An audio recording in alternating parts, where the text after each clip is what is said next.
அடுத்ததாக இந்த போர்க்கப்பல் குறித்து பார்த்தலாம். தற்போது அங்கு நிலவரம் எப்படி இருக்கிறது, அங்குள்ள யதார்த்த கள நிலவரம் என்ன?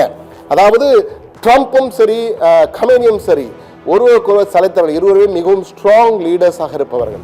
அவர்தம் கருத்திலே உறுதியாக இருப்பாங்க. அந்த கருத்து சரியோ தவறோ அவர்கள் சொல்கின்ற கருத்து தாங்கள் உறுதியாக இருப்போம் என்ற வகையில் இருவருமே அவரவர் கருத்திலே உறுதியாக இருப்பதால் எந்த நேரத்திலும் எதுவும் நடக்கலாம் என்றால் இஸ்ரேலும் தற்போது தயாராகிவிட்டது, அவர்களும் தயாராக இருக்கிறார்கள். எனவே அங்கு என்ன நடக்கிறது என்பதை தற்போது ஒரு வரைகலையாக பார்ப்போம். முதல் புள்ளியாக தற்போது அங்கு நிலவரம் என்ன என்பதை பார்க்கலாம். தற்பொழுது அங்கு நுழைந்தது அமெரிக்க படை. தற்போது அமெரிக்காவின் போர்க்கப்பல்கள் எல்லாம் அணிவகுத்து வர ஆரம்பித்து விட்டன. ஈரான் ராணுவம் தயாராக இருக்கிறது. எனவே ஈரான் அமெரிக்கா இடையே மீண்டும் போர் மூணுமா என்ற பதற்றம் வளைகுடா பிராந்தியம் முழுவதும், அதாவது அதை மத்திய கிழக்கு நாடுகள் என்று அழைக்கிறோம். எனவே இந்த வளைகுடா பிராந்தியம் முழுவதும் அந்த பதற்றமான சூழல் தற்போது காணப்படுகிறது. அடுத்த புள்ளிக்கு செல்லலாம், உடனுக்குடன் செல்லலாம். நாம் அடுத்த புள்ளியில் அமெரிக்காவின் போர்க்கப்பல் அணிவகுப்பு CVN-72 எனும் அப்ரஹாம் லிங்கன் விமானம் தாங்கி கப்பலுடன் ஈரான் கடற்பகுதியிலே தற்போது முகாமிட்டிருக்கிறார்கள். ஈரான் கடற்பகுதி முழுவதும் இந்த கப்பல்கள் மற்றும் அமெரிக்க போர்ப்படை கப்பல்கள் நிறைய காத்து கொண்டிருக்கின்றன. அந்த வகையில் அதை பார்த்து கொண்டிருக்கிறோம். அடுத்த புள்ளிக்கு செல்வோம். அடுத்ததாக நாம் பார்க்க இருப்பது மிக முக்கியமான புள்ளி. 200க்கும் மேற்பட்ட அமெரிக்க போர் விமானங்கள் வளைகுடா பகுதியில் தற்போது தயார் நிலையில் இருக்கின்றன. இந்த அப்ரஹாம் லிங்கன் கப்பலிலேயே நீங்கள் பார்க்கலாம், கிட்டத்தட்ட 70 போர் விமானங்கள், ஹெலிகாப்டர்களும் அட்டாக் ஹெலிகாப்டர்களும் தயாராக இருக்கின்றன. அது மட்டுமல்ல, ஜோர்டான், அபுதாபி போன்ற பல்வேறு இடங்கள், அமெரிக்காவின் நிலைகள் இருக்கின்ற இடங்கள், ஜோர்டான், சவுதி அரேபியா, ஈராக்கிலும் இருக்கு. ஈராக்கிலிருந்து படைகள் வாபஸ் பெற்றாலும் அந்த இடத்திலே அவர்கள் உடனடியாக பயன்படுத்திக் கொள்ள முடியும். UAE, ஜோர்டான், அபுதாபி போன்ற இடங்கள் எல்லாம் அமெரிக்க ராணுவ நிலைகள் இருக்கின்றன. அங்கெல்லாம் விமானங்கள் தயார் நிலையில் தாக்குதலுக்கு தயாராக இருக்கின்றன என்பதை பார்க்க வேண்டியிருக்கிறது. இது மட்டுமல்ல, அமெரிக்காவின் போர்க்கப்பல், இதில் கூட செல்லும் கப்பல்கள், அந்த 3 கப்பல்கள் US பிராங்கி பீட்டர்சன் ஜூனியர், அதே போன்று US ப்ரூயான்ஸ், UN மைக்கேல் மர்ஃபி என்ற வகையில் 3 கப்பல்களும் இதில் தயாராக, போர்க்கப்பல்கள் தயாராக இருக்கின்றன அப்ரஹாம் லிங்கனுடன் சேர்த்து. அடுத்த புள்ளிக்கு செல்வோம். அடுத்ததாக நாம் பார்க்க போது மிக முக்கியமான மற்றும் ஒரு புள்ளி, ஈரானும் அமெரிக்காவும் தாக்குதலை எதிர்நோக்கும் வகையில் முழு வீச்சில் தயாராக இருக்கிறது. ஈரானும் சளைத்தது அல்ல, தாங்களும் தயாராக இருக்கிறோம் என ஈரானின் முப்படைகளும், தரைப்படையாகட்டும், விமானப்படையாகட்டும், கப்பற்படையாகட்டும், ஈரானின் கப்பற்படை மிக முக்கியமானது. அது தவிர உலகிலேயே அதிக ஏவுகணைகள் எவ்வளவு இருக்கிறது என்று தெரியாது, ஏவுகணைகள் எல்லாம் பாதாளங்களிலே பதுக்கி வைத்திருக்கிறார்கள் ஈரானியர்கள். அவர்கள் பல ஏவுகணை, புதிதாக பல ஏவுகணை வைத்திருக்கிறார்கள். ஷாஹேத் போன்ற தற்கொலைப்படை ஏவுகணை எல்லாம் வைத்திருக்கிறார்கள். அந்த ஏவுகணை குறித்தும் அடுத்த பள்ளியில் பார்க்கலாம். அடுத்ததாக நாம் பார்க்க இருப்பது, ஈரான் எப்படி தயார் நிலையில் இருக்கிறால், பல்லாயிரக்கணக்கான ஏவுகணைகள், 100 அல்ல, 100கணக்கில் அல்ல, ஆயிரக்கணக்கில், பல்லாயிரக்கணக்கிலே ஏவுகணைகளை தயார் நிலையில் வைத்திருக்கிறது ஈரான். முப்படைகளும் தயார் நிலையில் இருக்கின்றன. தற்போது கமேனி பதிலடி கொடுங்கள் என்று சொன்னால் போதும் பறந்து சென்று தாக்குவதற்கு தயார் நிலையில் இந்த ஏவுகணைகள் வைக்கப்பட்டிருக்கின்றன. அடுத்ததாக இந்த ஏவுகணைக்கு அடுத்து வேறு என்ன தயார் நிலையில் இருக்கிறார்கள் அவர்கள் என்று பார்க்கும்பொழுது, அடுத்ததாக அமெரிக்காவின் தயார் நிலையில் அடுத்து இஸ்ரேல் மிக முக்கியமான அமெரிக்காவின் நேச நாடுகளில் ஒன்று. ஏற்கனவே ஈரானுக்கும் இஸ்ரேல் நடந்தபோது அமெரிக்கா உதவி செய்தது.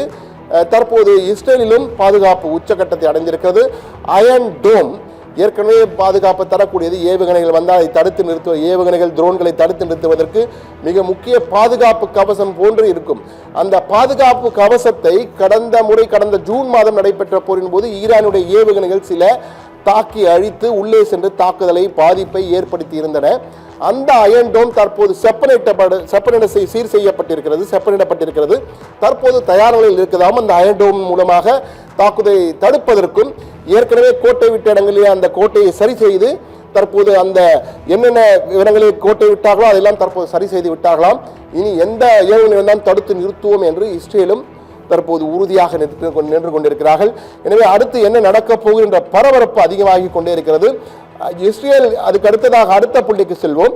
இஸ்ரேல் தயார் நிலையில் இருக்கும் நிலையில் அடுத்து நாம் பார்க்க இருப்பது, அமெரிக்க படைகள் நுழைந்து விட்டது, ஈரான் ராணுவம் தயாராக இருக்கிறது. எனவே ஈரான் அமெரிக்கா இடையேயான போர் ஒட்டுமொத்த வளைகுடா பிராந்தியத்திலும் பெரும் பாதிப்பை ஏற்படுத்தும் என கணிக்கப்பட்டிருக்கிறது. எனவே எந்த வகையான கணிப்பு என்றால், பல வகைகள், பொதுமக்கள் உயிர்கள் இழப்பு, பொதுமக்களுக்கு பல்வேறு வகையான பாதிப்பு மட்டுமில்லாமல் பொருளாதார ரீதியாக ஒட்டுமொத்த உலகிலும் இந்த எண்ணெய் விவகாரம் மிகப்பெரிய அளவுக்கு பாதிப்பு ஏற்படும். பெட்ரோல், டீசல், கேஸ் என எந்த வகையான அந்த பெட்ரோலிய பொருட்கள் கிடைப்பதை மிகப்பெரிய ஒரு தட்டுப்பாடு ஏற்பட்டு மிகப்பெரிய பிரச்சனை ஏற்படுவதற்கு வாய்ப்புகள் இருக்கிறது.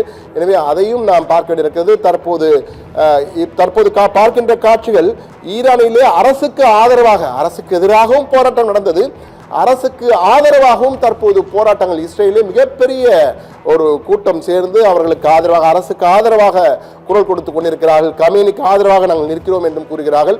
கமேனிக்கு எந்த அளவுக்கு எதிர்ப்பு இருக்கிறதோ அந்த அளவுக்கு ஆதரவும் இருக்கிறது என்பதை காட்டும் கூட்டங்கள் தான் இவை. இந்த கூட்டங்களில் தான் பார்த்து கொண்டிருக்கிறோம். அடுத்ததாக அங்கு தற்போது அமெரிக்காவுக்கு நேரடியாக எச்சரிக்கை விடுக்கும் வகையில் வாசகங்களை எல்லாம் வைத்திருக்கிறார்கள். அதாவது மிகப்பெரிய அதாவது நீங்கள் பார்க்கலாம், அமெரிக்கா எந்த உதவ மாட்டோம் என UAE போன்ற நாடுகள், அபுதாபி ஆகிய நாடுகள் திட்டம் அறிவித்திருக்கின்றன. தற்போது இந்த போஸ்டர்களை பார்க்கிறோம். அதிலே if you sow the wind you will reap the whirlwind என்ற வகையில், அதாவது நீங்கள் காற்றினை நீங்கள் விதைத்தீர்கள் என்றால் சுழல் காற்றை நிச்சயமாக நீங்கள் சந்திக்க வேண்டிவிடும் என்ற வாசகங்கள் அந்த பெர்ஷியன் மொழியிலும் ஆங்கிலத்திலும், அமெரிக்காவுக்கு புரிய வேண்டும் என்பதற்காக ஆங்கிலத்திலும், நீங்கள் எங்களிடம் வாலாட்டினால் முட்டாள்தனமாக ஏதாவது செய்கை செய்து தாக்குதல் நடத்தினால் பதிலடி கடுமையாக இருக்கும் என்பதை சொல்லும் வகையிலே அந்த வாசகங்கள் மூலமாக இது அரசாங்கமே, ஈரான் அரசாங்கமே இந்த ஹோர்டிங்கை இந்த பதாகையை வைத்திருக்கிறது. ஈரான் அரசாங்கமே வைத்திருக்கிறது ஈரானிலே. அந்த காட்சிகளை தான் தற்போது பார்த்து கொண்டிருக்கிறோம். இந்த எக்ஸ்க்ளூசிவ் காட்சிகளாக ஈரானிலிருந்து நமது நேயர்கள் சிலர் எடுத்து அனுப்பியிருந்தார்கள். அந்த காட்சிகளை தான் தற்போது நாம் இந்த திரையிலே பார்த்து கொண்டிருக்கிறோம். மிக தெளிவாக நீங்கள் பார்க்கலாம். if you sow the wind you will reap the whirlwind என்ற வகையிலே ஒரு காற்றினை வைத்தால் சுழல் காற்று உங்களை தாக்கும் என்ற வகையிலே குறிக்கிறார். ஏனென்றால் அந்த அளவுக்கு நாங்கள் தயாராக இருக்கிறோம் என்று ஈரான் நேரடியாக பகிரங்கமாக அமெரிக்காவுக்கு எச்சரிக்கை விடுத்திருக்கிறது இந்த வாசகங்கள் மூலம். அதனால்தான் ஆங்கிலத்திலும் வைத்திருக்கிறார்கள், உங்களுக்கும் தெரிய வேண்டும் என்பதற்காக. அடுத்த புள்ளியில் நாம் பார்க்கலாம். அதாவது ஈரான் இரண்டு தரப்புமே பதிலடி கொடுக்கிற ஷாஹேத் ஏவுகணைகள் பற்றி குறிப்பிட்டேன். இந்த ஷாஹேத் வகையிலே பல ஏவுகணைகளை வைத்திருக்கிறது ஈரான். அதிலே ஷாஹேத் ஏவுகணை தற்கொலை படையை வைத்துள்ளதாம் ஈரான். அதாவது தற்கொலை தாக்குதல் போன்று அதிரடியாக சென்று தானும் அழிந்து மற்றவர்களையும் அழிக்கக்கூடிய வகையிலே இந்த ஏவுகணைகளை தயாரித்திருக்க ஈரான் இது அதிரடியாக கடந்த முறையே இஸ்ரேலுக்கு எதிராக பல முறை பயன்படுத்தினார். அது மட்டுமல்ல, இந்த ஏவுகணை கடந்த முறை அமெரிக்காவுக்கு எதிராக அமெரிக்கா தாக்குதல் நடத்திய போதும் அமெரிக்காவுக்கு எதிராகவும் இந்த ஏவுகணை பயன்படுத்தி இருக்கிறது ஈரான். தற்போதும் இந்த ஷாஹேத் ஏவுகணைகளை வைத்திருக்கிறார்கள். தற்கொலைப்படை ஏவுகணைகள் ஷாஹேத் 1, 2 என பல வகைகளை அவர் வைத்திருக்கிறார்கள். எனவே அந்த வகையில் ஷாஹேத் வகையில் பல வகைகள் இருக்கின்றன. அதில் ஒரு வகைதான் இந்த தற்கொலைப்படை சூசைட் ட்ரோன்ஸ் என்ற ஷாஹேத் ட்ரோன்ஸ் என்ற ஷாஹேத் ஏவுகணை மட்டுமல்ல, ஷாஹேத் ட்ரோன்கள் தான் அதிகமாக வைத்திருக்கிறார்கள். ட்ரோன்கள் தாக்குதலும் தற்போது புதிய வகை ஒரு தாக்குதலாக வந்திருக்கின்றன. எனவே நாம் சிந்தூரின் போதே அந்த ட்ரோன் தாக்குதலை பார்த்தோம். தற்போது ஷாஹேத் ட்ரோன்கள் மூலமாக தற்கொலை ஏவுகணை போட்டு தற்கொலை ட்ரோன்களையும் வைத்திருக்கிறார்கள் ஈரான். எனவே ஷாஹேத் ட்ரோன்கள் மூலமாக மிகப்பெரிய தாக்குதல் நடத்த தயாராக இருக்கிறோம். ஆயிரக்கணக்கான பல்லாயிரக்கணக்கான ஏவுகணைகளும் ட்ரோன்களும் உங்களுக்காக காத்திருக்கின்ற வாருங்கள் அமெரிக்கர்களே என்று ஈரானியர்கள் தற்பொழுது தயாராக இருக்கிறார்களாம். ஈரானியர்கள் தாக்குவதற்கு பதிலடி கொடுக்கும், தாக்கினால் பதிலடி என கூறியிருக்கிறார்கள். அதே போன்று இன்னொரு எச்சரிக்கையும் கொடுத்திருக்கிறார்கள். சிறிய வகை தாக்குதலாக இருந்தாலும் அதை நாங்கள் ஒரு போராக தான் எடுத்துக்கொள்வோம். சில சமயத்தில் வெறும் தாக்குதல் நடத்திவிட்டு சொல்வார்கள், சிம்பாலிக்காக சமிக்ஞைக்காக என்று கூறுவார்கள். இது சிக்னல் எல்லாம் கிடையாது. சிறிய தாக்குதல் என்றாலே பதிலடி ஒரு போராக நினைத்து பதிலடி போருக்கு கொடுப்பது போல கொடுப்போம் என்ற வகையிலே ஈரான் வெளிப்படையாக கூறியிருக்கிறது. அடுத்த புள்ளிக்கு செல்லலாம். நாம் அமெரிக்காவின் நகரங்களை ஈரான் மட்டுமல்ல, வளைகுடா நாடுகள் மட்டுமல்ல, ரஷ்யா, சீனா, இந்தியா உள்ளிட்ட வல்லரசுகளும் தொடர்ந்து கண்காணித்து வருகின்றன. என்றால் இது உலக போராக மாறலாம் என்ற வகையில் ஒரு அச்சமும் மற்றவர்களுக்கு இருக்கிறது. ஆனால் மாறுமா என்பது தெரியவில்லை. ரஷ்யா, சீனா, இந்தியா எல்லாம் தற்போதெல்லாம் களத்தில் வருவதற்கு வாய்ப்பு இல்லை. இருந்தாலும் அவர்களும் தொடர்ந்து, ஏனென்றால் இந்த பாதிப்பு இந்தியா போன்ற நாடுகளில் கடுமையாக இருக்கும். இப்போது அந்த வளைகுடா மேப் இருந்தால் நாம் தற்போது காண்பிப்போம் நேயர்களுக்கு. அந்த வளைகுடா மேப்பினை பார்க்கும்போது மிக தெளிவாக நம்மால் புரிந்து கொள்ள முடியும் என்ன பிரச்சனை, இந்தியாவுக்கு என்ன பிரச்சனை, ஏதோ ஒரு இடத்திலே சண்டை போட போகிறார்கள், என்ன பிரச்சனை என்று. இது தனியாக நாம் பார்க்கும்போது தெரியும். இதில் நம்ம ஈரானுடைய பகுதி, இந்த ஸ்ட்ரெய்ட் ஆஃப், அதாவது ஹார்மூஸ் ஜலசந்தி என்பதுதான் இந்த ஹார்மூஸ் ஜலசந்தி. இன்னும் சற்று பெரிதாக பார்க்கலாம். அதில் பார்க்கும்போது ஹார்மூஸ் ஜலசந்தி இந்த ஈரான் அந்த பக்கத்திலே இருக்கிறது. இந்த பக்கம் பாரசீக வளைகுடா, அந்த பக்கம் ஓமன் வளைகுடா, 2 வளைகுடாக்கள் இருக்கின்றன. ஈரான், UAE இருக்கிறது. இந்த ஸ்ட்ரெய்ட் ஆஃப் ஹோர்மஸ் என்ற ஓமஸ் ஜலசந்தி என்று நம்ம ஹார்மஸ் ஜலசந்தி என்று அழைக்கிறோம்.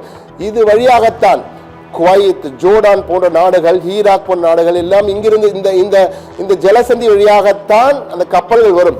கிட்டத்தட்ட உலகினுடைய மிகப்பெரிய எண்ணெய் வியாபாரமே இதை நம்பிதான் இருக்கின்றது. இந்த பகுதி வழியாக தான் சென்றாக வேண்டும். கிட்டத்தட்ட 30% எண்ணெய் வியாபாரம் இந்த ஜலசந்தி வழியாகத்தான், ஹோர்மஸ் ஜலசந்தி வழியாக தான் நடக்கிறது. இந்த ஜலசந்தியை ஈரான் மூடிவிட்டு போருக்கு தயார் என்று போரிட ஆரம்பித்தால் இந்தியா மட்டுமல்ல, தெற்காசிய நாடுகளுக்கு மிகப்பெரிய எண்ணெய் தட்டுப்பாடு வந்துவிடும். மிகப்பெரிய எண்ணெய் தட்டுப்பாடு வந்துவிடும். பெட்ரோல் கிடைக்காது, டீசல் கிடைக்காது, ரேஷன் வந்துவிடும். அதுவும் இந்தியா போன்ற நாடுகள் ரஷ்யாவிடமிருந்து கிடைப்பதால் ஓரளவு அவர்கள் அங்கு சமாளிக்க முடியும்.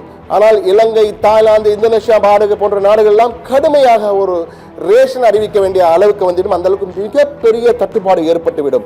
எனவே மிக முக்கியமாக அதை பார்க்க வேண்டியிருக்கிறது.